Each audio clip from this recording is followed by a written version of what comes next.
ஸ்ரீரங்கம் இடைத்தேர்தலில் வெற்றி பெறுவது மட்டும் இலக்கல்ல என்றும் மக்களின் பிரச்சினைகளை தீர்ப்பதே தமது நோக்கம் என்றும் தேசிய ஜனநாயக கூட்டணியின் வேட்பாளர் சுப்பிரமணியம் தெரிவித்துள்ளார்.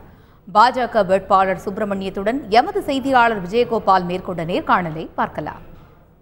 ஸ்ரீரங்கம் தொகுதி இடைத்தேர்தலை பொறுத்தவரை திமுக சார்பில் ஒரு வேட்பாளர் ஆனந்த் என்பவரும், அதிமுக சார்பில் வளர்மதி என்பவரும் களமிறக்கப்பட்டு அவர்கள் தற்போது தொகுதியில் ஓட்டு வேட்டையாடி வருகின்றனர். இந்நிலையில் மிகவும் எதிர்பார்ப்புடன் காணப்பட்ட பாஜகவின் வேட்பாளர், அதாவது தேசிய ஜனநாயக கூட்டணியின் சார்பாக ஆக்ஸ்போர்ட் சுப்பிரமணியம் களமிறக்கப்பட்டிருக்கிறார். அவர் எந்த மாதிரியான தேர்தல் யுக்திகளை பயன்படுத்த போகிறார் என்பது குறித்து நம்ம அவருடைய கேட்போம். சார் வணக்கம்.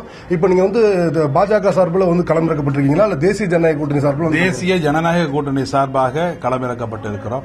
பாஜக வேட்பாளர் தான். ஆனால் தேசிய ஜனநாயக கூட்டணி சார்பாக அனைத்து கூட்டணி தலைவர்களும் ஒருமித்த கருத்தோடு இந்த வேட்புமனை தாக்கல் செய்திருக்கிறோம். இப்ப ஏற்கனவே பாத்தீங்கன்னா ஆளுங்கட்சியான அதிமுக ஒரு பக்கம், இந்த சைடுல பிரதான எதிர்கட்சியான திமுக ஒரு பக்கம், இரண்டு பணபலம் படைபலம் இதெல்லாம் தாண்டி நீங்க எந்த வகையில தேர்தல் பிரச்சாரம் பண்ண போறீங்க?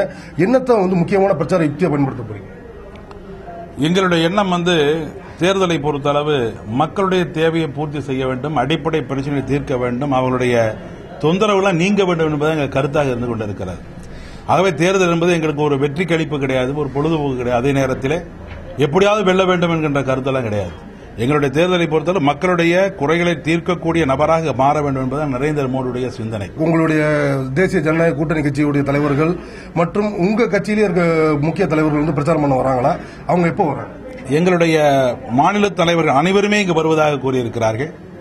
தேசிய ஜனநாயக கூட்டணி தலைவர் திருமிகு கேப்டன் விஜயகாந்த் அவர்கள், திருமிகு ஐஜேகே தலைவர் திருமிகு பாரிவேந்தர் அவர்களும் இங்கு பிரச்சாரத்தில் கலந்து கொள்ள சொல்லியிருக்கிறார்கள். எங்களுடைய தேசிய தலைவர்கள் திருமிகு முரளிதரராவ் அவர்கள் இங்கு வருவதாக கூறியிருக்கிறார்கள். ஆகவே அனைத்து தலைவர்களும் இந்த தேர்தலில் தேர்தல் பங்கெடுத்ததன் மூலமாக 2016 சட்டமன்ற தேர்தலுக்கு இது ஒரு முன்னோட்ட தேர்தலாக கருதப்படும்.